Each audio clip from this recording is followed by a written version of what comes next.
Ladies and gentlemen, welcome to the French Connections late night edition. Today's date is, and it's a late night here, ladies and gentlemen, Friday. It is February 9th, 2007. It's a Friday. It is 3:02 a.m. in my hour. I'm calling from France, of course. I have on the line with me Barry Shamish, and I'm welcoming Mr. Shamish to the French Connection. And hello, Barry, are you with me? I am. Barry, we were talking privately for a short time ago, and it was interesting when we were discussing some of the historical events that have actually, in your view and in my view, we kind of parted company on several of the issues that we were discussing. So, but let's start from the beginning here. Your goal is to make sure that Israel's future is assured, and that's your hope. And is that incorrect in saying? No, that's correct. Yeah, and Israel's inception, the idea of Israel started when, Barry, in your view? Well, again, there's a mess going on with the Zionist movements, but what it comes down to is the Zionist movement that you don't necessarily know as we do. We call it the Bolshevik Zionists or the labor Zionists or the left-wing Zionists. They took over a movement that had potential to be remarkably fair. And from what group, though? Now, what group did it take over from? The Zabotinsky ones, right? It took over the entire movement. Before that, it was the Zabotinsky. No, the Sabbateans goes back to 1666. No, the Sabotinsky. Jabotinsky. Yes, Jabotinsky. Okay. Jabotinsky was the revision Zionists. They were the ones who got the plans that the Bolshevik Zionists were actually going to do. Look, if you don't know what the transfer agreement is, I know what the transfer agreement is. Yeah. Okay, it's a very nasty agreement cut with the Nazis in 1933. Mm-hmm. This was the Bolshevik Zionists, or what I call the Sabbatean Zionists, but I won't go into that now. The fact is they cut a deal with the Germans. And the Germans banned all Jewish groups but labor Zionism. And in 1932, there were over 250 Jewish groups. In Germany, in 1934, there was one, and only one, and that was labor Zionism. And unfortunately, the transfer agreement said that the Germans make life impossible for the Jews. They come to Palestine where but wasn't there a deal that happened back in the 1920s that said that there was a turn on the Jews, that the Jews said that they were boycotting everything German in the world. That happened in the was in the 1930s. Obviously, it was only after Hitler came to power. No. This was before that. Why would there be an anti-German before Hitler came to power? Why would there be an anti-German? No, the German Jews actually were encouraged to turn on Germany by people like Mr. Baruch and Morgenthau. This is silly. This is just silly. That's why is it silly? No, tell me why it's silly. Because it didn't happen. Now, if we could go back to the real history. Said it did. Well, I don't believe it. And quite frankly, I know my people very well. Mr. Baruch and all the people, excuse me. You'll have to excuse me, that's a cold. Mr. Baruch and all the people that were in the FDR administration, and by the way, that was a lot later than 1920, but nonetheless, they did rise, and these are the Sabbatean Jews. Some are, anyways, who made sure that the Holocaust took place. That's a different history. You're mixing things up. Now, let's go backwards. There was an agreement signed. It was by the Jewish Agency of Israel, of Jerusalem, that the Germans would make life so rotten that German Jews would come to Palestine. And they got about 80,000. I've heard the figure 60 to 80,000 came to Palestine. Then the British cut off the gates of Palestine and left all the Jews of Europe to face their own masters. It was awful. It was the world's most awful deal. The Jabotinsky group went to America and tried to organize riots, street protests, anything against the Nazis, but they were stopped dead by the people yes, but, you are. But there was an action back when the return after the signing of the Balfour documents and the return of these Jewish emissaries to Britain, when they got the signature of the United States and Mr. Wilson to sign on to entering World War I, the deal was, and this is in history now, the deal was that America would provide the fighting force for the United States and these Jewish emissaries. Oh, there was some Jewish crackpot who you can get on the internet. This is Morgenthau. No, these are part of the history books now. No, they're not part of the history books. Yes, they are. Entering World War I is what you're talking about. That's right. And you're claiming that the Jews made made the United States enter World War I to destroy Germany. That's right. Okay, that's what you're saying. There's one person who has ever made that claim, and he's Myron somebody from the 50s. I heard this. Look, Myron Fagan. You mean Myron Fagan? Yeah, that's his name.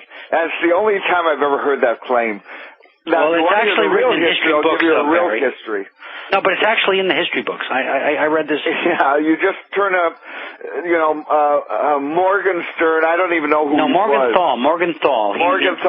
His family still runs New York now. And Brandeis. Yes, Brandeis became a chief justice after Woodrow Wilson. And all of these people got the United States to join the war. Listen, if you want the real history, I'll give you the real history. And it's not a very nice history. According to who, though? What do you mean according to? I'll tell you what. The history according to who, Barry? You go on to Lulu.com. Lulu. Now, who's in charge of the site, Lulu? Just hear me out. This is silly. We're getting nowhere. All you're doing is interrupting every word I say. Nobody can talk like that. But no, I need to know what Lulu is before you can recommend it. You get my book, Shabtai Tzvi, Labor, Zionism, and the Holocaust. Mm-hmm. You type in my name. My name is Chamish. Yep. Chamish. Yep. And you'll get all the books you need to prove whatever you want. But the fact of the matter is... Are they going to prove anything you want or anything that's factual? That's a silly question. Okay? I mean, these are silly questions. Now, if you want to hear me talk... They're not silly questions. I mean, they need to be asked, Barry. No, they don't really. Now, if you want to hear me talk, I'll tell you what happened, and I'll tell you who Theodor Herzl was and when things went wrong. But if you want to instill all these other things, we're not having a conversation. I'm not instilling anything. I'm asking you to clarify. You're not letting me be interviewed. You're just interrupting me. I've never had a worse interview. Now, if you want... it's not going to get better from here. Okay? It won't get better from here, Barry. You're not going to do this, are you? No, it'll never get better from here. What you need to do, Barry, is you need to clarify your sources. No, I don't. You do. This is part of what's called, see, Barry, listen, you have due diligence when you do research, Barry. This is what you need to do. You're really going to lecture me on due diligence? Yes, I am going to lecture you on it, please. Yeah, that site of yours is not due diligence. That site of yours is a mishmash of everything you could pick up that might look bad for Zionism. Listen, the knowledge I have isn't that good to begin with. But unfortunately, if it isn't revealed, we lose Israel. And this is a very difficult thing. Now, I exposed the Rabin assassination. Rabin was not murdered by the kid sitting in prison. He was murdered by Shimon Peres. And this is a very difficult fact for Jews to live with. But I proved it. And everyone knows in Israel now that I was right. All the polls say so. Now, when it comes to research, nobody does a better job, and you'll just have to accept it. Than you do? I'm telling you straight off. If you do the best research. You could go look it up afterwards. But you do the best research on what now? On what subject? Listen, you can't do this. Now, on what subject do you do the best research? My subject is the modern history of Israel. Now, next, we go backwards. I have a nice little site where you decide. It's www.thebarrychamishwebsite.com. Mm-hmm. Okay, it's a very nice site, and guess what? The Jews don't like it, so you can be very happy about that. Now, next, Why they don't like it is a very, very sad fact, but the Jews can be fooled into committing suicide. That Holocaust was done, and this is not something Jews want to hear, but without that transfer agreement, I doubt there could have been a Holocaust. Things were that bad that the Jewish agency signed with the Nazis a deal to get Jews to Palestine. Well, I got news for you. The Jews don't like hearing that. Now, that's what I do, and I'm hoping to get rid of these people running Israel, because now here's something that's going to make you ecstatic. There's not going to be an Israel around much longer. It's being slowly disintegrated. And Barry, wait a minute.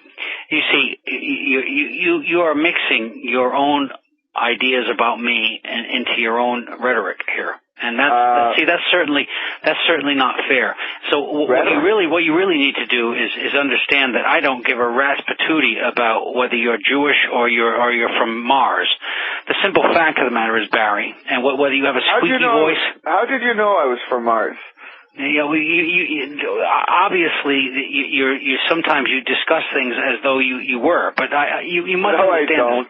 You do. No, I don't. Yes, you do, because you try to frame arguments in terms of your own argument rather than in the terms of the facts. Yes, you do. Let me go on. Thank you.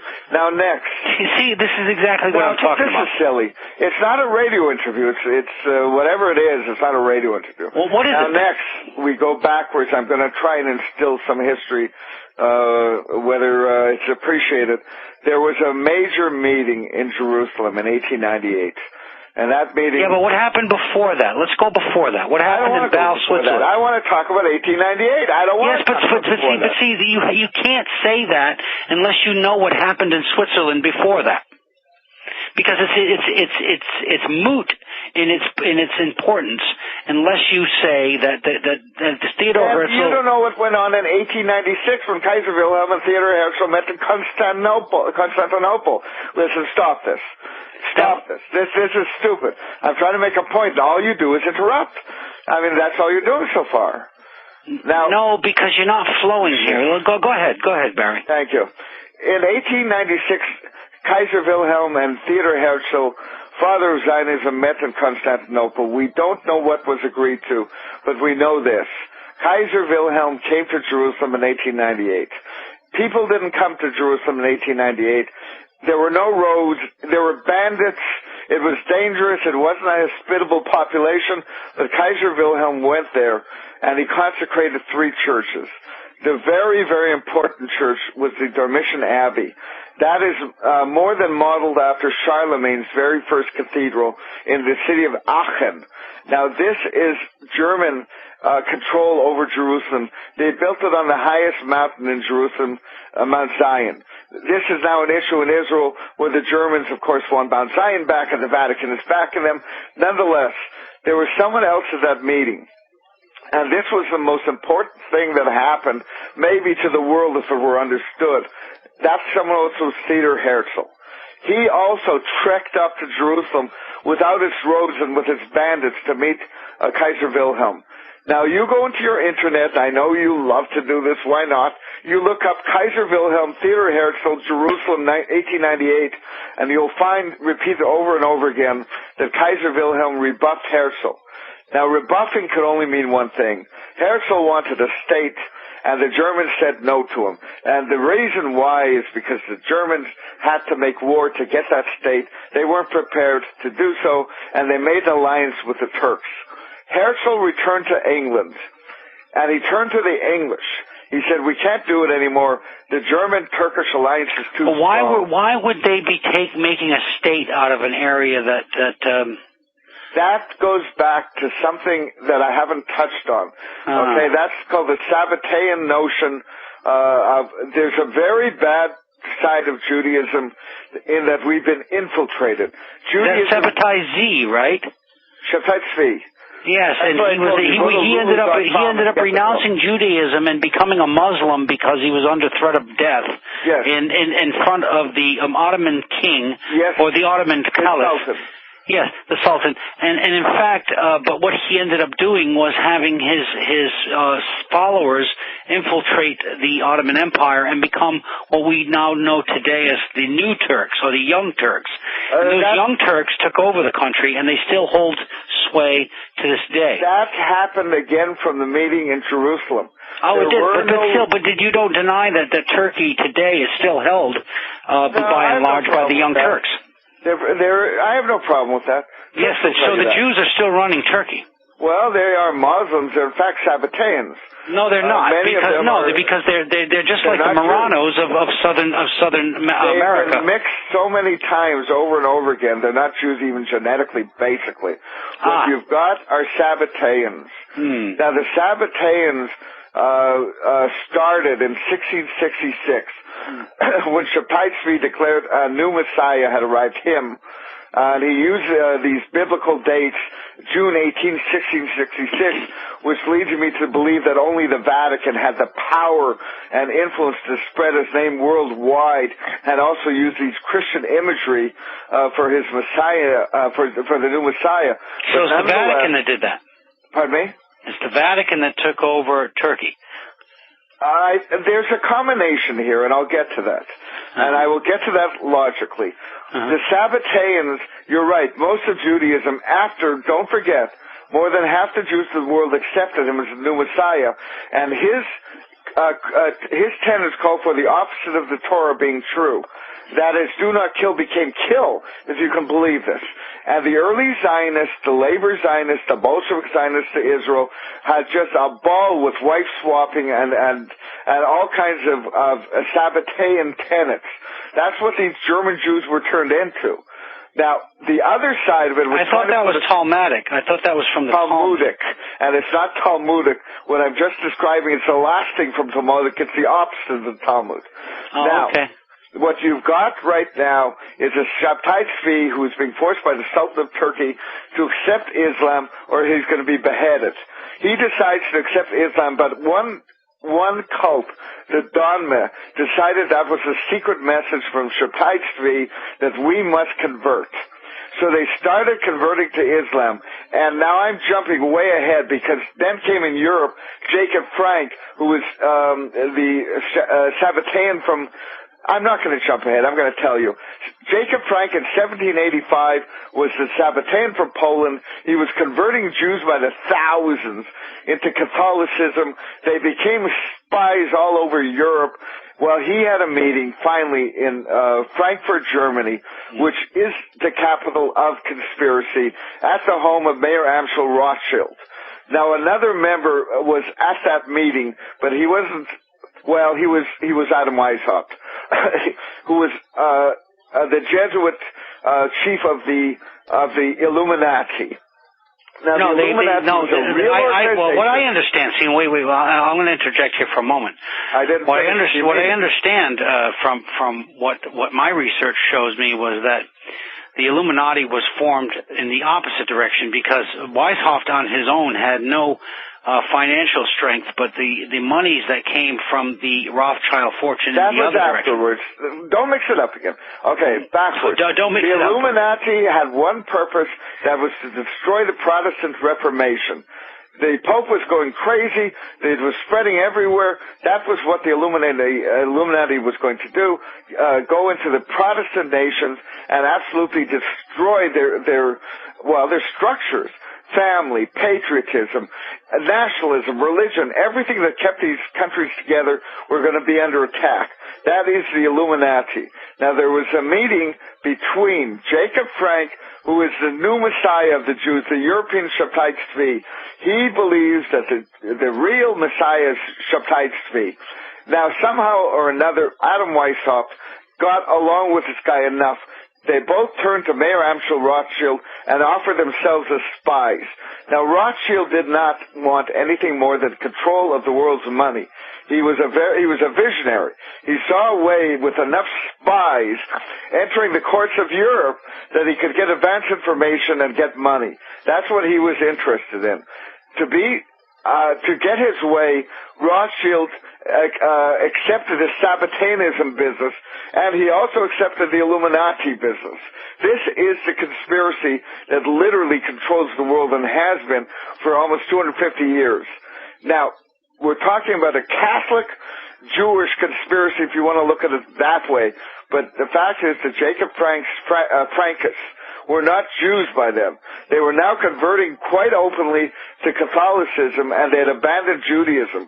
Yeah, but Barry, wait. Well, no, we have to backtrack for one moment here because see, look, for somebody like myself who's not religious at all, and for other people who have moved themselves into the modern world, this becomes offensive, and I'll tell you why it's offensive. Well, it's history, so it doesn't matter. No, it's not, because it's being played out in our modern on our modern television screens in front of us. The Sabbatean movement? No, the result of it all. I don't know. Every day. Of history. I don't know. Wait a minute. Wait. Let me tell you how sickening it is, Barry. Let me tell you. You've got 5 million people living in Israel. There are 5 million people living in Boston. Wait a minute. Wait.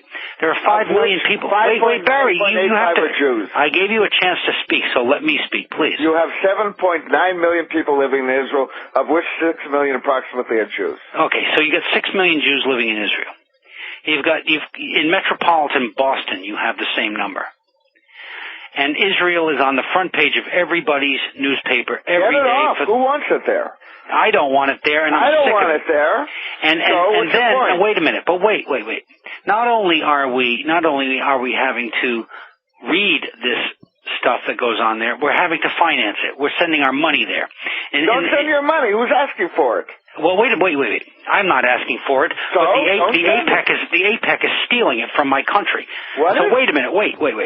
They're sending $2.6 billion plus $10 billion worth of unrepayable loans per year, plus everything else. You don't think there's a price tag attached to this? You actually believe this is free? I'm trying to explain something to you. No, there's nothing free, Barry. There's nothing free, Barry. You won't have to worry anymore. There won't be any more Israel to take your money, probably in the next missile war, which will probably be this spring or summer. And all of that is finished, and you won't have to worry anymore. Glory be. I'm glad you're happy. Unfortunately, you don't have to attack Zionism. People far, far more powerful than you have decided that Israel goes. And those people, unfortunately, are the people I was talking about before. No, you weren't talking about them because Barry, wait a minute. You have an idea that your history is the only one that is going to be reckoned with in this. What? You see, when I discussed with you earlier about some of these facts, some of the Khazarian facts that I know are true. Facts. They are facts. Why aren't they facts? Standard anti-Semitism. That's nonsense. That is absolute nonsense. No, it's not nonsense. It's a fact. It is nonsense. I knew the author. He wrote a beautiful book on the kibbutzim, and I interviewed him. He was a very, very proud Israeli who lived in London. Who wrote the 13th tribe? Arthur Kessler. Where do you think he was? Where do you think he was from? So why did he write a book about where the origins? Where did he write? Why did he write a book about the origins? Semites worldwide took it. If Arthur Kessler was alive today, he would not be happy. There was a tribe, big deal. The royal family converted to Judaism. They did not move en masse to Europe. There's not one Turkish word in Yiddish. Not a one. And if you think that Jews didn't know where they were, and if you don't think that the Jews knew where they were in every little town in Russia, Barry, but they didn't know they were in Khazaria, that is not what history proves, Barry. No. You're on the wrong side of these facts. That's exactly what history proves. No, it doesn't. Okay. It absolutely does not. You're right. on the wrong side of these facts. Believe in the Khazarians. Okay, go ahead. Like, I could care less. I got real issues here. And how do you explain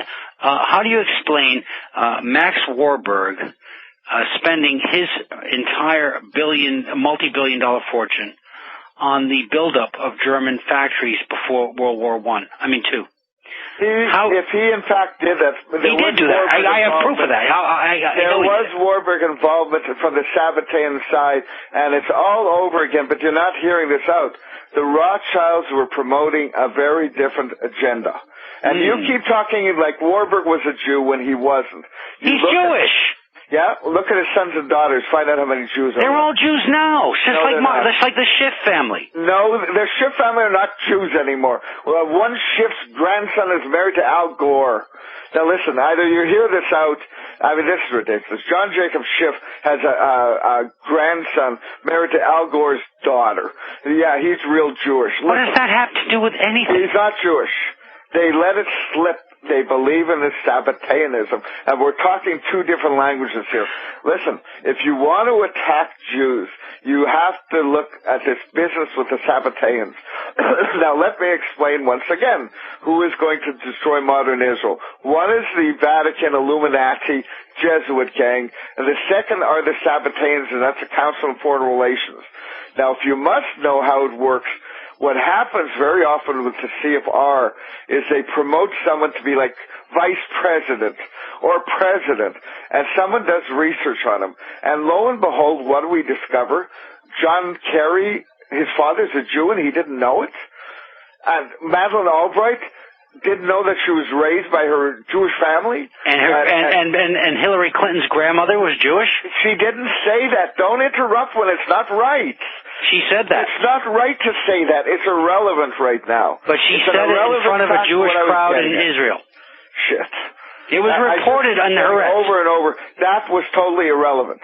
That was a fact, and I had to get it thrown out into the air. I'm trying to make a point, and this is hopeless.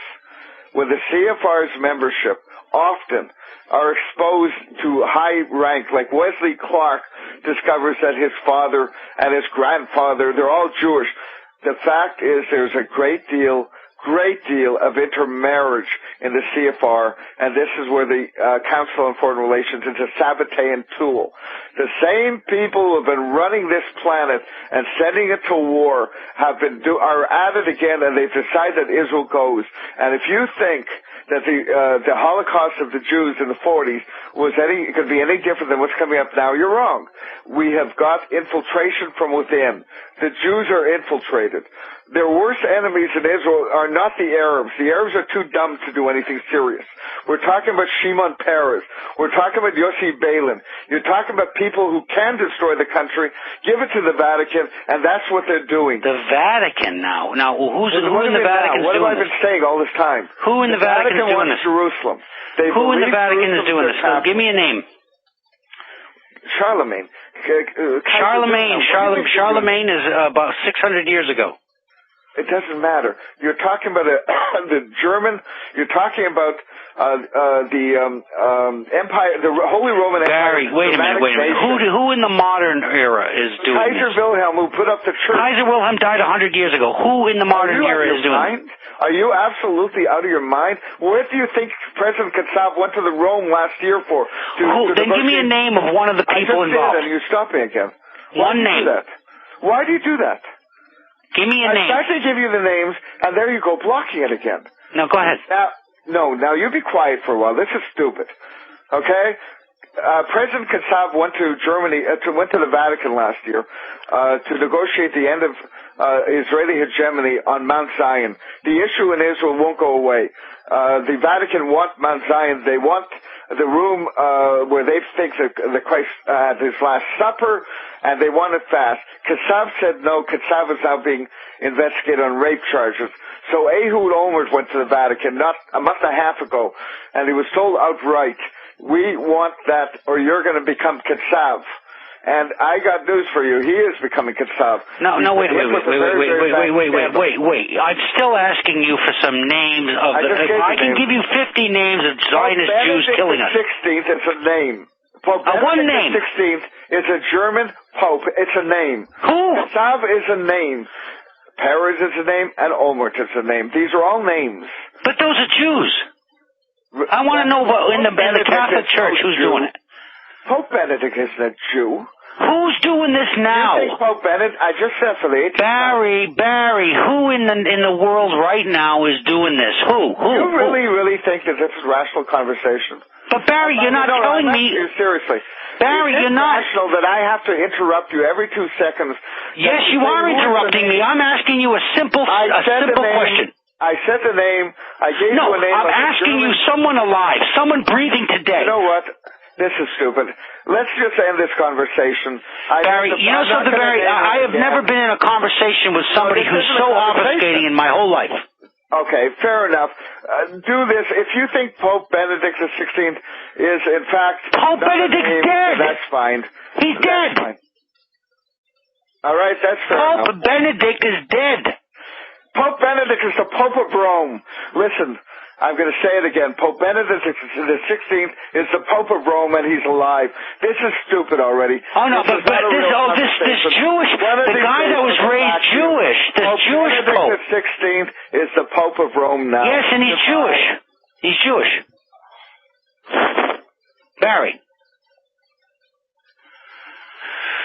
Well, Mr. Shamish is all over the map with these facts. And one of the things that bothers me the most about getting in conversations with people who will not solidify certain questions. I mean, I've got questions. I've always had questions about this stuff. Is that he will always turn it over to a power that we know has been emasculated. What is that power? Look around you, ladies and gentlemen. Do you find Catholic priests in charge of your media? Is there a Catholic priest taking over French government and running for president? Is there a Catholic priest right now destroying the United States system through the media or other organs of power? Take a look at these things rationally. I don't know, I was not going to have Barry on, but after talking to him, I couldn't believe some of the things that came out of him, especially about this, the Khazarian question. And it is a big question. History has recorded there was a mass conversion of a very large empire in the 7th century. Now, what are we to make of that? How are we to figure that white-skinned, blue-eyed people are Jewish when Jews are Semitic? They are Middle Eastern peoples. How do they become white as snow and blue-eyed if it weren't for conversion? So, these are the questions that we need to ask. Anyway, my name is Darrell Bradford Smith. Until the next time, ladies and gentlemen, be well. Bye-bye now.